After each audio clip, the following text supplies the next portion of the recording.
That was a nightmare. Yeah, that's still a really weird situation. That was a nightmare. Yep, it's working. All right. Cool. Sweet. All right, share on personal page. Make sure all my levels are good. Post. And you're coming through on my end, so all right, you're loud. Whenever we start, I'll hit record on my end as well. Okay. All right, well, I'm good to go if you are. Yep. All right, let's do it. Let me get here so I can read my stuff. All right, and 3, 2, 1. Do you like the show and want to help support us? Do you want us to stay ad-free? Do you want extra episodes every month? Well, then head over to patreon.com/nerdcaveretro and become a Patreon supporter of this very show.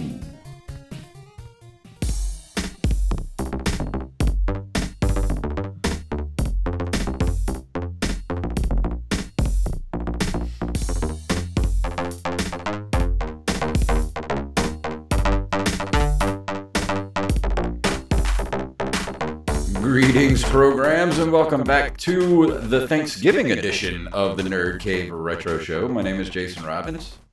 And my name is Derek Diamond. It's turkey. It's almost Turkey Day, Derek. Do you have any big plans for what we call Thanksgiving in these here states united? Nothing too out of the ordinary. I mean, I know a lot of people, that I work with and friends that they didn't grow up here, so they have to go out of town to visit family and things like that. But pretty much everybody lives around here. I mean, I've got at most an hour drive. On Thursday, I'm just spending the day with my parents and then going to my grandma's house on Saturday, having lunch with her and aunts and uncles. So I'm doing the big Thanksgiving thing actually on Saturday. So that's cool. Yeah, the actual Turkey Day will be pretty low key. Not for me.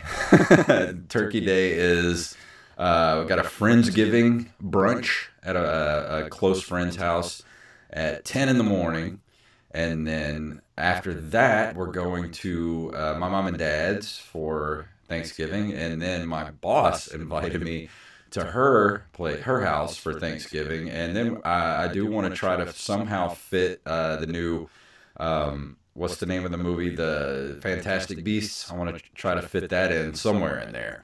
So Thanksgiving Day is going to be a little bit stuffed, if you don't mind the pun. No pun intended. No, that's a lot. That's a lot of people have their Thanksgivings like that, going to several different places and whatnot. So I'm just going to enjoy a nice low key Thursday. I might go see The Grinch on Friday. I want to see The Grinch too, but I haven't heard too many good things about it. I mean, I want to see it because it was directed by Scott Mosier, and I really wanted to kind of support his effort, but I haven't heard very many good things about it. Well, and The Grinch is also one of my life influences, so yeah. I feel like I have to go for the support. No, and then Saturday it'll just be with family, and Sunday just kind of doing not much of anything. I am looking forward to a relaxing, well, I wouldn't say all 4 days are going to be relaxing, but at least a couple of relaxing days for the Thanksgiving holiday. Hopefully I can fit some gaming in, because we talked about doing Metroid for Metroid Month beginning in 2019 in January. And as we were talking about that, the original Metroid dropped on the Nintendo Switch. I saw that, yeah. I started playing that the other night, which I think's awesome. I could have played it on the regular Nintendo, but I was like, you know what?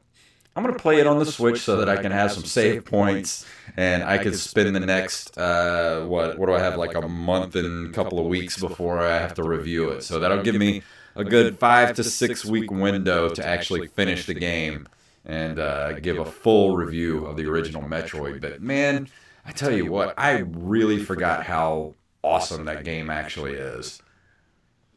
Yeah, the whole Metroid series, at least all the games that I've played have been great. I haven't played Metroid 2 since I was a kid, so I'm looking forward to to going back and revisiting that one. And then I think after you do Super Metroid, I'm doing Metroid Fusion for the Game Boy Advance, because it was released around the same time as Metroid Prime. Yeah. Because the games are actually kind of linked together in a way.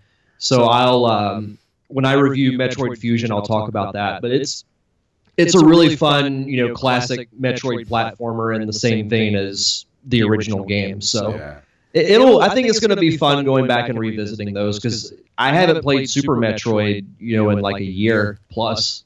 I did play it for a bit. I'd say probably about 6-7 months ago, I started playing it again.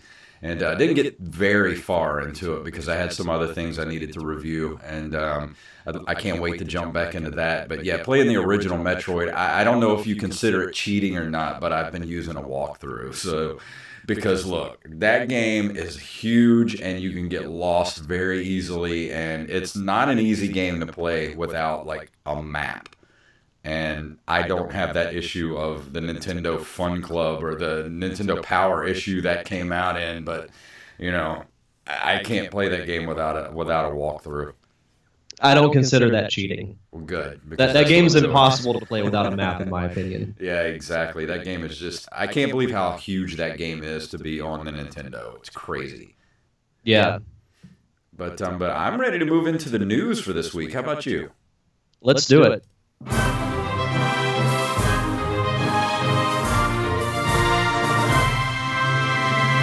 From NintendoLife.com, N64 Classic Mini is, quote, not in our planning horizon, but would never rule it out. With the NES Classic hitting stores in 2016, the SNES in 2017, it likely comes as no surprise that fans were expecting a potential N64 Classic to arrive at some point this year. A couple of months ago, an N64 controller trademark had been approved. So what's happening here? Speaking to Kotaku, a New York release recently, Nintendo of America President Reggie Fils, how do you pronounce his last name? Fils-Aime? Fils-Aime? I think it's Falami. Falami. I'm not entirely sure. Reggie Salami has Wally will let us know. Yeah, responded to questions about a potential release.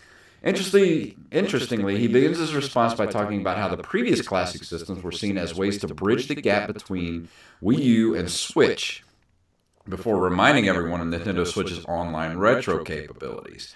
He said, "We were clear when we did the first two classic series that for us, these were limited time opportunities that were a way for us as a business to bridge from the conclusion of Wii U as a hardware system to the launch of Nintendo Switch. That was the very strategic reason we launched the NES Classic. So while consumers may have been anticipating something, we view these as limited time opportunities. We've also now been very clear that as the consumer looks forward to engaging with our classic content, that is going to happen more and more with the subscription service. I would never rule something out, but what I can tell you is certainly that it's not in our planning horizon." I think they are working on it myself, but I don't think it's going to be released until probably late next year or early 2020 at the earliest. I agree 100%. I mean, I always thought that it would happen eventually, and Reggie does make a good point that it was a good way to bridge the gap between the Wii U, which disappointed so many different people, and the Switch. I think within the next year or two, the N64 Classic will happen. But I do still have the same concerns that we've talked about before, with the what games are going to be on it. The controller, what games are they going to select? Because a lot of their good games are third party. Yep. Or made by Rare, who doesn't work with Nintendo anymore. Yeah, I don't know how they're going to go around that at all. I don't know how they're going to do that. I mean, the games off the top of my head I could think of are obviously Mario 64, Mario Kart 64, Ocarina of Time. I don't think they would put Majora's Mask on there just because Ocarina of Time is a pretty decent-sized game. I would love if they put Shadows of the Empire. Yeah. But again, that's what I was thinking too. There's some pretty big Lucasfilm games that were on the N64. Of course, you had Shadows of the Empire, which was huge at the time. You've got Rebel Assault, or Rogue Squadron. Yep. You had the pod racing game that was actually a pack-in game for a while. Yeah, there was quite a bit of Lucasfilm Star Wars games for the N64 that were actually pretty good. And not to mention the rare games. I mean, GoldenEye, Banjo-Kazooie. If you're going to do an N64, you've got to put GoldenEye on it. I mean, that's just... Yeah. And if you're going to do that, then you have to have at least 2 controllers or a way to put in 4 different controllers for it. And if they have a way to where you can plug in your original N64 controllers or some sort of adapter where you could put in at least 4 controllers, I mean, you have to have GoldenEye on that machine. That's just, there's no getting around that. That is a seminal N64 title. If they were only to put 5 games on it, GoldenEye has to be one. Exactly. So they gotta cut a deal with Rare. But I expect it to happen at some point. I can't really think of any other really big first-party N64 games. I mean, they could put Resident Evil on there, or Resident Evil 2, which is where I originally played the game, was on N64, but I don't know. I mean, did they put out any, like, Street Fighters for the N64? Not that I recall. I mean, looking at the list of games that I have, that I've reviewed for the N64 and upcoming ones. They could put the Turok games on there. I remember the Turok games were pretty big. Super Smash Brothers is another one they would put on there. Maybe Pokemon Stadium. Maybe. Yeah. Yoshi's Story, I could see that being on there. Yeah. Donkey Kong 64, that's a rare game. Conker's Bad Fur Day is a rare game, so is Perfect Dark. So yeah, I don't know. I mean, if they don't release it until, let's say, 2020, that's plenty of time for them to work out a deal with Rare. I just think they're going to have to do that. That might because be those games are too important. Yeah, that might actually be what the holdup is. They might be negotiating with Rare because I mean, just looking at the list, like Rare made some of the best games for the N64. So it's going to be a tough hill to climb to put games on a system when most of the games that were remembered were from a company that you no longer do business with. Yeah. And we'll definitely keep track of the story. I knew this was something we hadn't talked about in a while and wanted to throw that on there. Yeah. But our other bit of news, this comes to us from ScreenRant.com, and I meant to mention this last week, but I didn't think about it until right after we finished recording. The long-standing Pokemon film that's been talked about for a while finally released a trailer. Detective Pikachu stars Ryan Reynolds as the talking electric mouse in the first live-action Pokemon movie. Starring alongside Justice Smith, Rob Letterman's film will see Pikachu investigate the mysterious disappearance of Pokemon from Rhyme City. Although this is a Pokemon movie, the story is based on a Nintendo DS game, not the classics that most fans are familiar with. However, Detective Pikachu could lead to more movies down the line. Now, I know you're not a big Pokemon fan, but I will say this. I was very, very skeptical when this trailer came out. But after seeing it, I'm 100% invested in this movie. Have you seen the trailer? No, I have not. I have no interest whatsoever.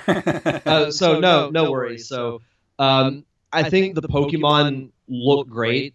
They actually look realistic. The thumbnail in the article, Pikachu actually has fur.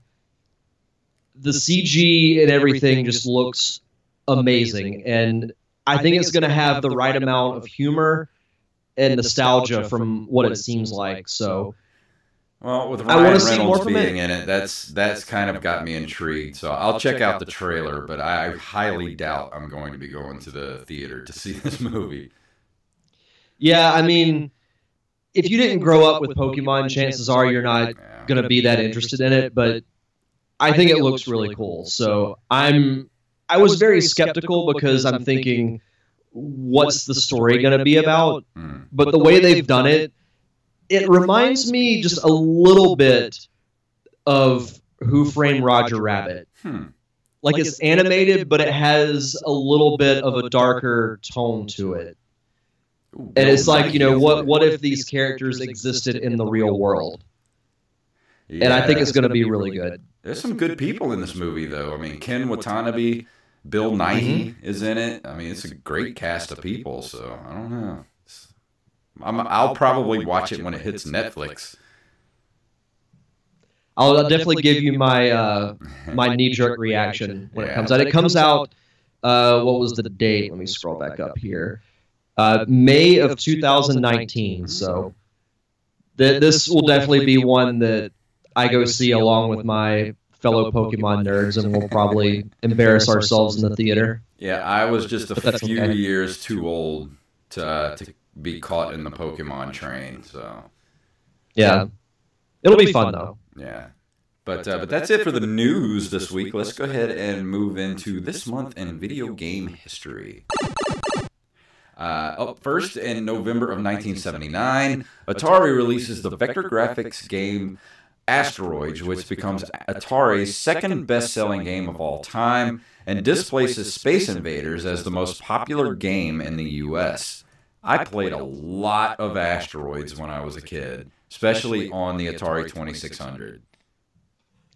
It's not very often we cover video game history from the 70s.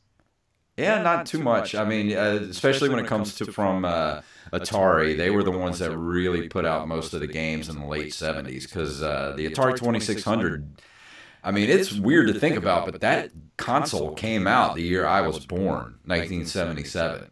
And that's weird to think about, because I didn't even get one until 1983. And that console was already 6 years old at that point. It's a good birth year because Star Wars came out. Yeah, I know. Actually, I was born 3 days after the release of Star Wars. Oh, wow. Yeah, Star Wars came out May 25th. I was born on May 28th. Some good Jason Robbins trivia. Yeah. But I mean, you know, I never played a ton of Asteroids or Space Invaders, but I mean, everybody knows what those games are. I mean, they were staples back then. Moving on to November of 1993, Mega Man 6 is released for the NES, which is kind of crazy to think because the SNES came out in, I think, 91. Mm-hmm. And I think they were still making NES games. Yeah, they were. Up until, what, like 96? I think the last games were made for it. I think so. This is one that I'll eventually get to. I mean, I know you're a huge Mega Man fan. Oh, yeah. As a matter of fact, I'm saving that as my Christmas present to myself for Mega Man 11. Nice. So I'm going to be playing that over the Christmas holidays. Good choice. November of 1994, Sega releases the 32X add-on in Europe and the US alongside Doom and Star Wars Arcade. Did you ever own the 32X? I did not. I had a friend who had one, because there was a Sonic game for the 32X, which was a spin-off featuring Knuckles called Knuckles Chaotix, that introduced some other side characters that I knew from the comic book. And since then, is characters like Vector the Crocodile, Espio the Chameleon, that have come on into the more modern Sonic games, but never really dabbled in the 32X too much. I mean, I had the Genesis, but I didn't get one of the multiple add-ons that eventually came with that machine. Oh, it was crazy. If you had the Sega CD and the 32X, you had to have 3 different plugins. Yeah, it was pretty wild. I saw a picture not too long ago with the complete setup with all 3 consoles, and it's like the Terminator. Yeah, it was like a toilet. That too. November 30th of 1995, LucasArts releases The Dig for PC.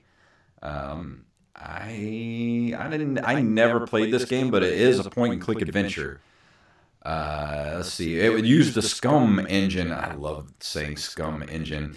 It was inspired by an idea originally created for Steven Spielberg's Amazing Stories series. Did you ever watch Amazing Stories when you were a kid? I did not. Oh, dude, actually, I think it might be on Amazon Prime. I know it was on Netflix for a while. It may still be. Watch Amazing Stories. Amazing Stories is great. I'm writing it down now. And the reason I really like the cover art for the dig. It looks like typical Spielberg sci-fi film poster. If you love Steven Spielberg, you will love Amazing Stories. Like, I'll have to check it out. And the reason that it only lasted like one season is because basically, I think it was CBS that ran it. They pretty much just ran out of money because the episodes were so expensive to make. I mean, Steven Spielberg, sure. What do you expect? You know? Yeah. November 1st of 1997, Crash Bandicoot 2 Cortex Strikes Back is released for the original PlayStation.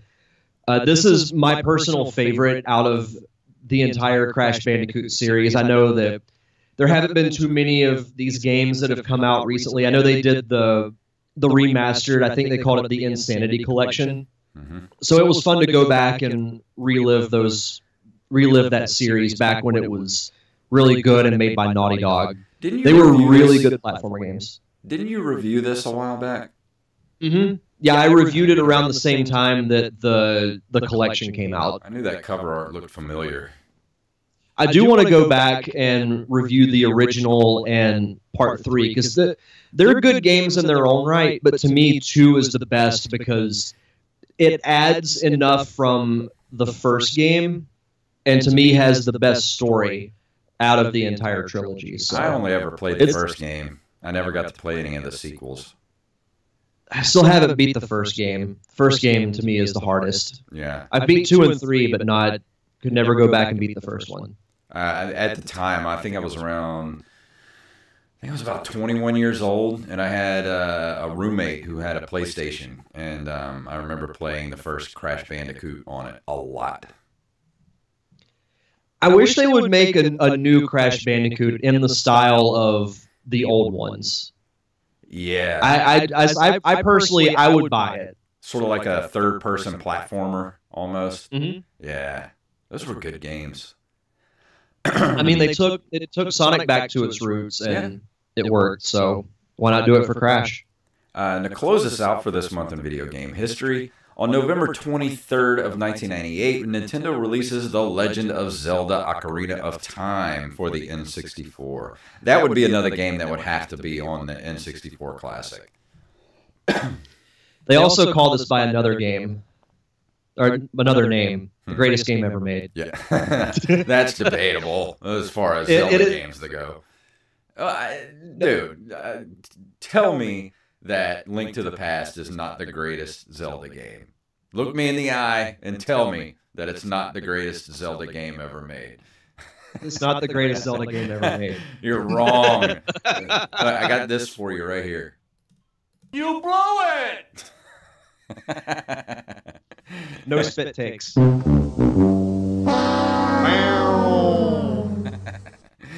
But we do have a review tonight, and Derek, this is your music.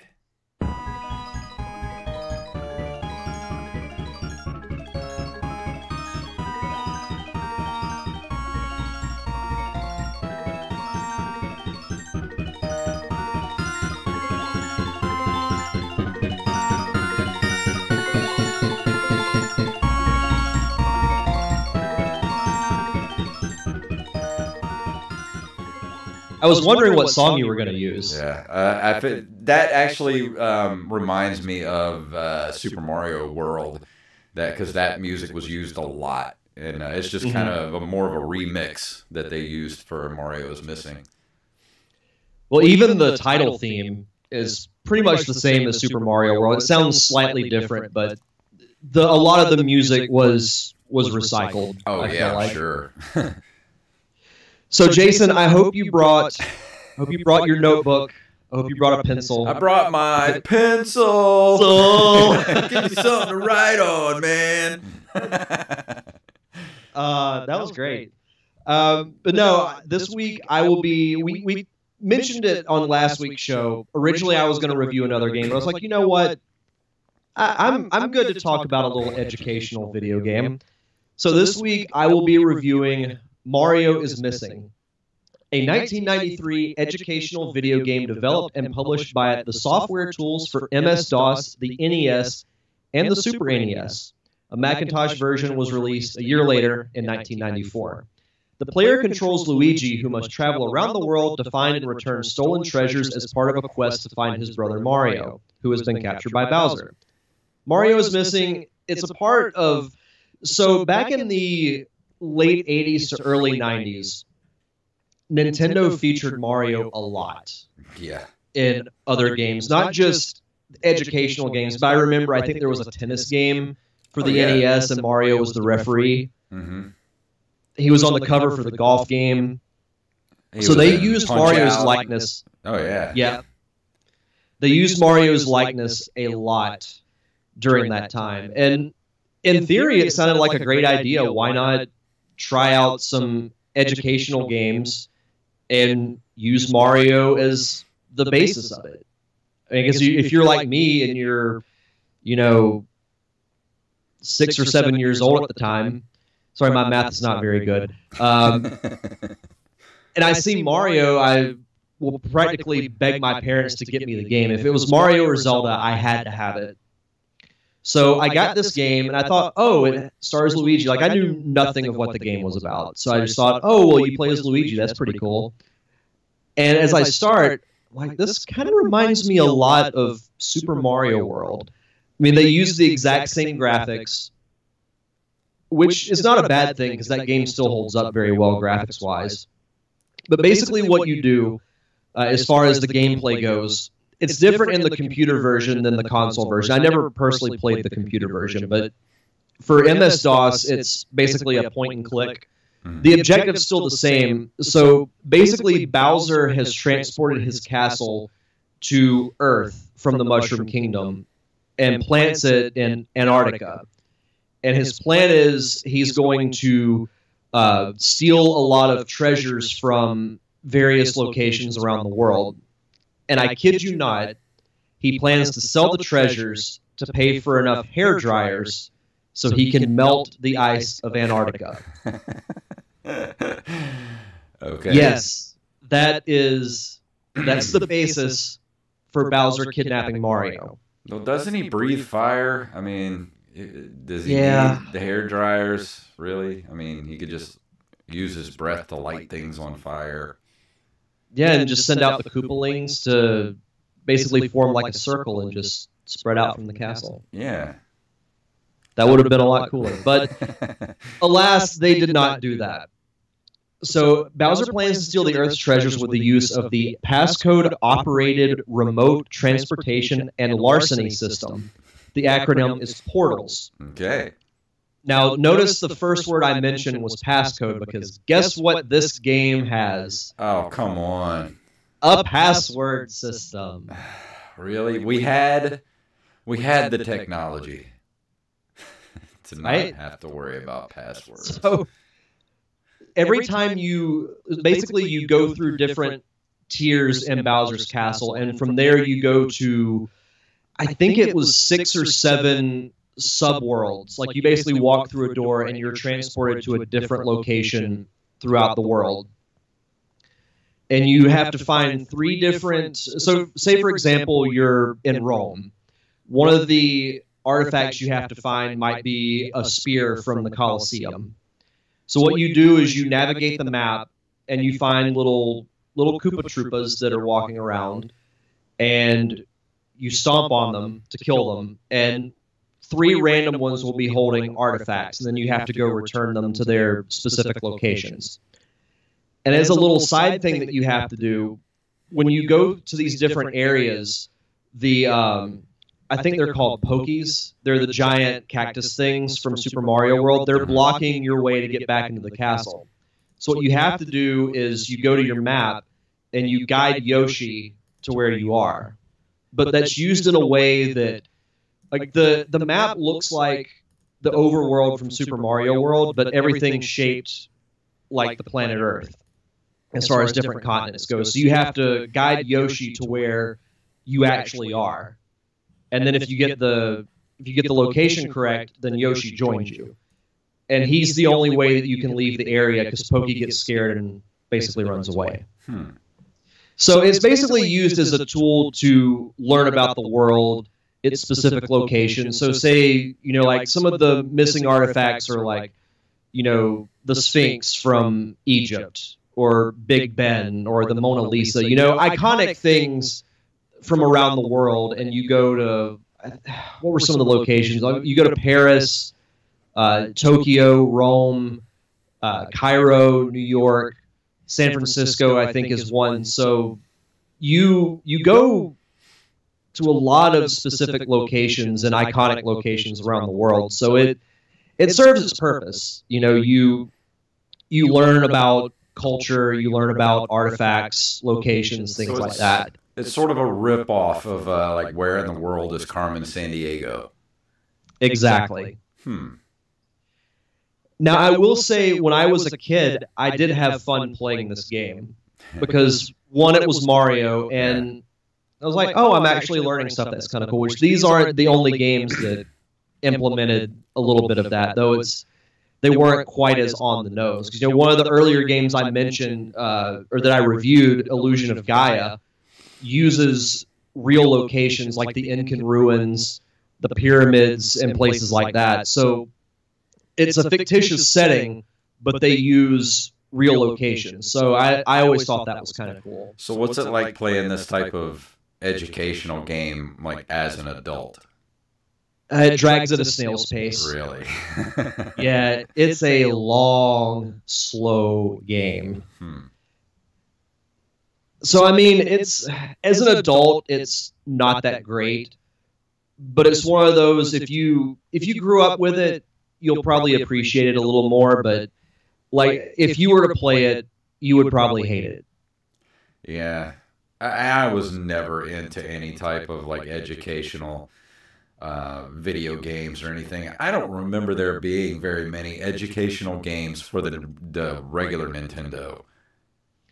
No, that was more of a Super Nintendo thing because... Yeah, it was more of a 90s thing. They didn't give a shit about our education in the 80s.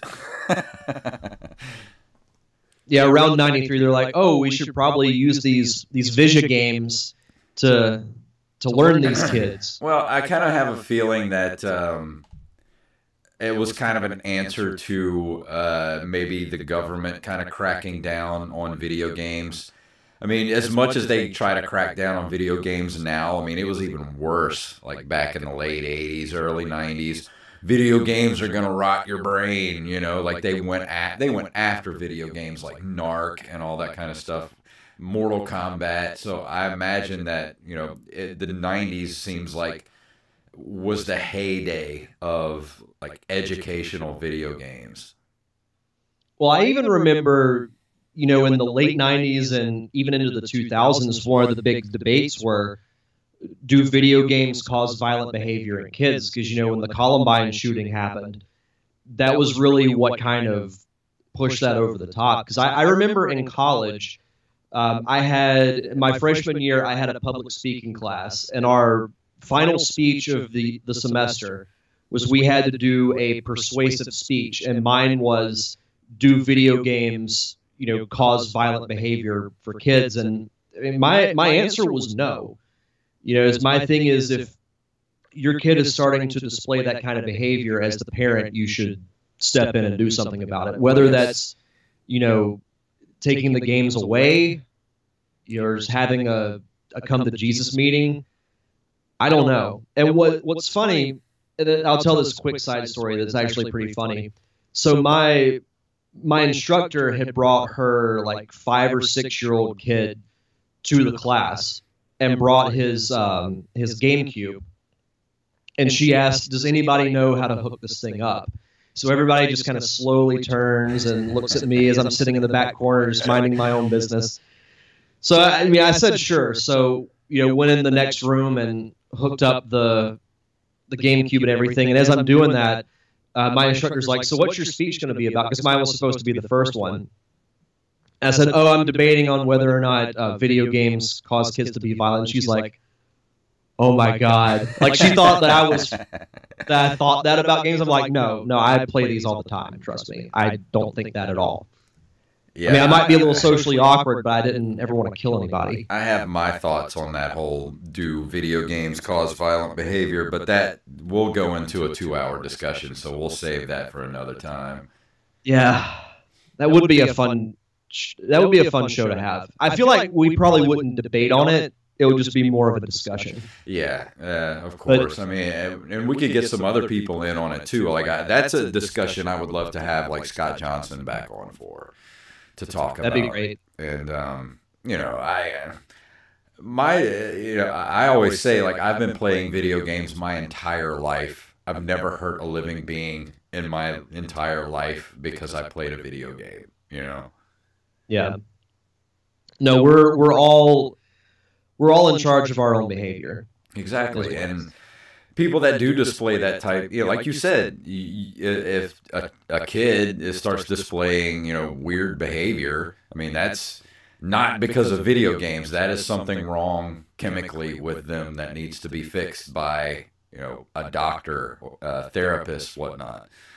It's called being a parent. Yep. If you're going to have kids, you got to, pay attention to your kids. Yeah. That's all I got to say about that. That's all I have to say about that. But no, back to Mario is Missing. We were talking about the educational games, and a lot of them did come out in the early 90s, because I actually pulled up a list of educational games featuring Mario.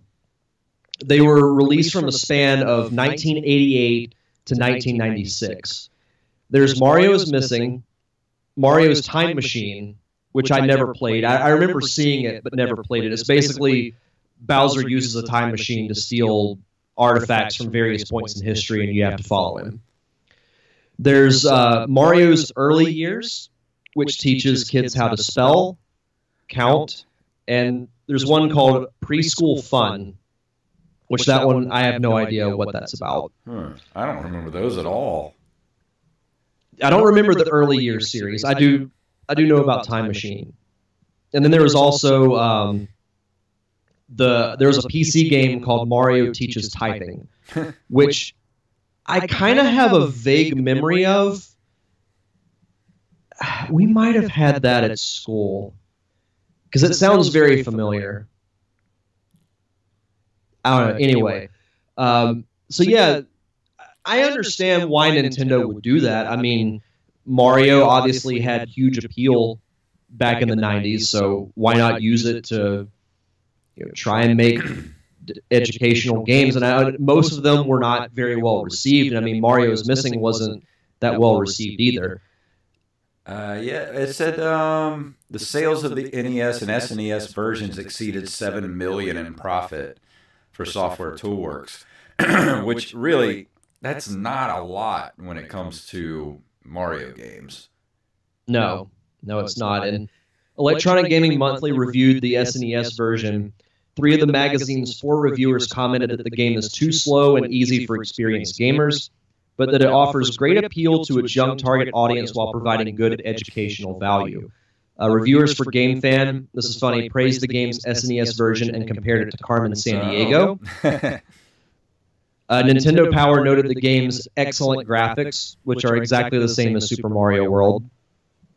Some other reviews, EGM gave it a 5.75 out of 10.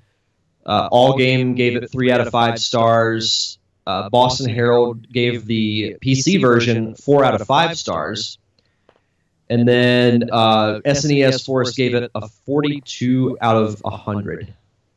Wow. So mostly on the negative side of things. Yeah, but when it really boils down to it, I mean, it's an educational game for younger players. I mean, how can you really, as an adult video game reviewer, for like a publication like that, I mean, you got to take that kind of stuff into a factor. Like, I know you're reviewing it tonight, and you're reviewing it as an adult male, but you also played it as a little kid, too. So that's what I was interested in, is what you thought then versus now. I mean, it's definitely different. I agree in the sense that the game is very easy, because all the characters move very slowly as far as the enemies go. And after you complete a section of Bowser's Castle, one of the Koopalings comes out, and literally all you have to do is jump on their head 4 or 5 times. And it's very easy. They don't attack you. at all. Yeah. So it's, as an adult, it was a little grating because it's just so slow and so long. But as a kid, you know, I looked at it differently. You know, it was still fun to me because it was Mario. Yeah. You know, I knew of the educational aspect, but I didn't really think of it as that because to me, I was just playing a Mario game. Yeah. I mean, I played a few. I remember some of the educational games we had for, you know, the Apple II when I was a kid in school. Of course, we had Oregon Trail and Hangman. Don't die of dysentery. Yeah, and there was some other games in there too. I can't quite remember. It's been so long, but I remember for the Commodore 64, my grandfather used to program a lot of games and put them on disc for me, or actually not disc, the actual like tape, like cassette tape, and he would make games for me, and he would get games from other people, and I used to have like this one that was like Snoopy's Red Baron math something, and like you were flying after the Red Baron and you had to get math problems correctly, or the Red Baron would shoot at Snoopy's doghouse and it would, like, you know, get bullet holes in it and all that kind of stuff. So that was fun. But I literally haven't played that in like 35 years, so I don't know what it would be like today. Yeah, I mean, Oregon Trail was a classic. Yeah. Another couple of games we had Number Munchers. You control like this little green alien-looking thing. I think I remember that. And then, what was that other one? It was a spelling one. And it had a bookworm as like their mascot. I think it was called Bookworm. It might be. I'm going to look that up real quick. That Bookworm. Like, that sounded completely familiar. Bookworm educational game. No, it wasn't that one. What was it? This might be it. Word Rescue. Word Rescue. That was it. Yeah. That doesn't sound familiar, but I do remember something to do with a bookworm and learning to spell. But like I said, that's been what? That's been like 35 years ago. So that's the memories are starting to fade. Yeah. But as far as my overview of Mario is Missing, if you grew up with the game, you'll probably remember it for its good moments, it being a Mario game, but still offering that little bit of educational value. Do you think a kid today would get enjoyment out of it, or would it be too slow? I think it would probably be too slow. Probably. This game is very much in the 90s. I think with kids today, with having, you know, smartphones and almost like immediate access to a computer, I think if they were to play something like this, they would get bored. Yeah. So all in all, I'd probably give this game, I'd say probably a 6. Yeah. 6.5. You know, it's slightly above average. If I did not have the sentimental value, it would probably be like a 4. Yeah. So it's one of those. I wouldn't say it's a must-have for your collection. If you grew up with it, I'd say sure, get it, but it's not one that you have to, you know, fight people over in the retro gaming store. Yeah, that's what I was going to say. I've never played any of these like Mario educational games, and I see them all the time at retro shops. Like they're a dime a dozen. So I would think that if you're like a hardcore collector and you were trying to get a complete collection, this would probably be one of the last games you'd probably pick up, because you can probably get a copy for like maybe $5 if that. Yeah, that was what I got Mario is Missing for. It was like $5. Yeah, because I'm sure there were a lot of copies of these made. Yeah, I found a lot of copies of Mario's Time Machine as well, and I thought about picking it up and trying it out, but I probably would not enjoy it. But that's just me. Yeah. Well, cool. But yeah, that's what I have to say about Mario is Missing. Coming up next week, we do have a guest coming on next week. A new guest that we've never had before, but I'm going to leave that for next week. I'm not going to reveal it. Dun, dun, dun. But we'll go ahead and do listener email. So, Derek, would you like to read the emails tonight? I would love to read the emails. Let me play you a little bit of music here. There you go. Our first email comes to us from Tyler Watson. I say this every time, and I'm going to keep saying it. I love Joey Image episodes. I agree with that 100%. I have this game, he's referring to WrestleMania, and I'm not really a fan. For me, licensed wrestling games didn't start getting good until the PS1 N64 era. WrestleMania, the arcade game, kicked it off. Then you move into stuff like WCW, NWO Revenge, and WWF Warzone and Attitude. I still need to pick up Fire Pro Wrestling World on the PS4 since it has a number of guys from New Japan Pro Wrestling. I've heard a lot of good stuff about that Fire Pro Wrestling. I have too. I agree with him. I mean, I never really got into the wrestling games until the N64 with WCW Revenge. What was that other one for with WCW? I think it was World Tour. And then with WWF, there was No Mercy and WrestleMania 2000. So those were fun games. And I do plan on sometime soon. I might do it in March or April because that's when WrestleMania actually is. I'm going to review WrestleMania 2000. I should have saved WrestleMania for that. It's all good. And our next message comes to us from our good friend, Mr. Brandon Rutledge. Rest in peace, Stan Lee, Excelsior. Thank you for the shout-out on this episode. I did not know much about the Game & Watch until they added Mr. Game & Watch to Smash Brothers. Metroid Month sounds like fun. Since you need one more game for this, I would suggest Metroid Prime since it came out the same year as Metroid Fusion. Any other titles came out later. And per his suggestion, that's exactly what we're going to do. He says to Jason, I agree with your review of WrestleMania for the most part. I busted my copy out this past weekend, and it's not good at all. Took a bit to get it going, but fixed it thanks to Q-tips and alcohol. I figured out tournament mode pretty early. All it really does is prevent having to add your name before each match. Granted, you won the previous match. The controls were so confusing and frustrating to figure out, I had to Google the instruction manual just so I could find out how to pin my opponent. Me too. Jason, you probably missed tournament mode because you were blinded with rage during your playthrough. Yeah, I'll agree with that. I've told Derek this before, but I could talk wrestling all day. Before Joey Image brought it up, I thought about Sid Vicious breaking his leg. Such an ugly sight. It makes me cringe just thinking about it. I did not know about the ECW incident with the Sandman and Rob Price. Then again, Sandman was never really known for being a great wrestler, just a great entrance. I look forward to the next episode, and Derek, love you, but you need to work on your Macho Man impression. I'll make that my objective over the Christmas break. Cup of coffee in the big time, yeah.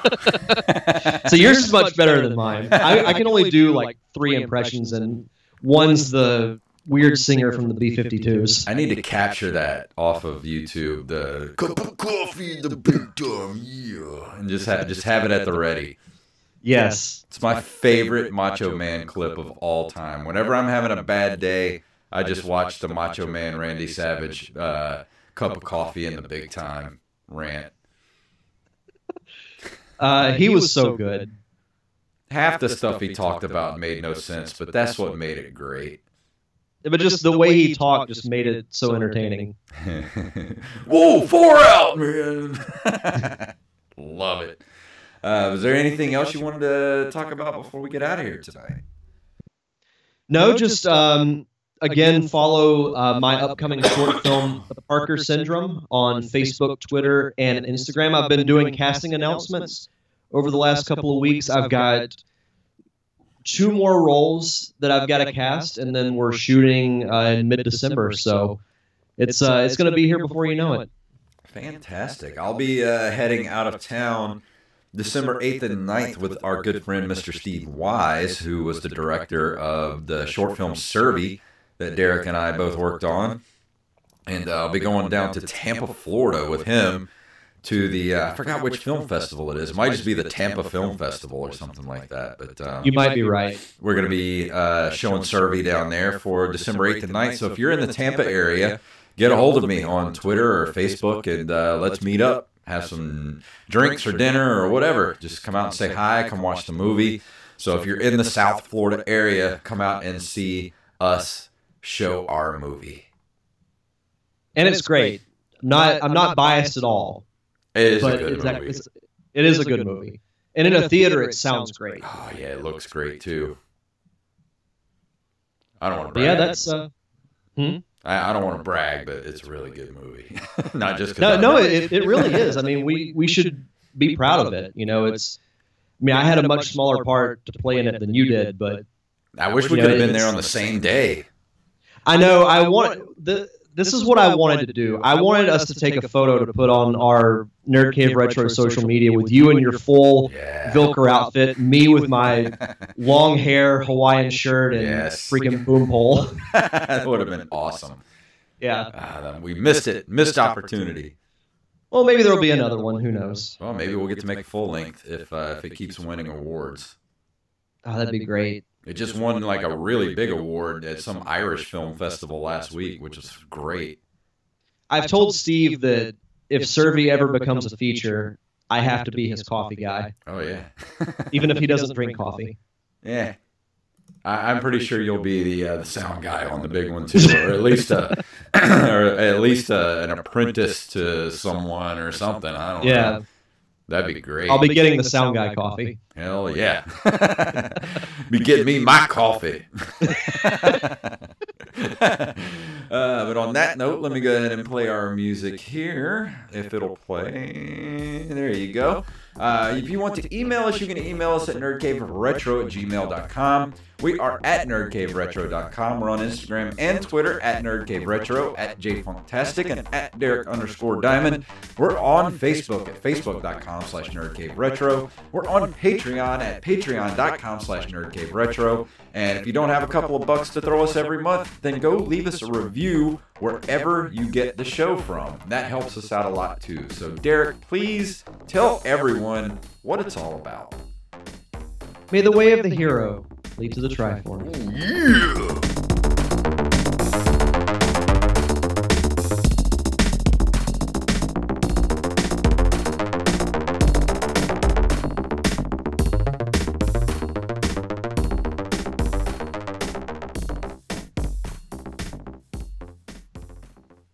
Monkey! That gets me every time. Let me go and switch over to Twitch, and we will see you guys next week. Thanks for watching, and we'll see you here next week. Goodbye.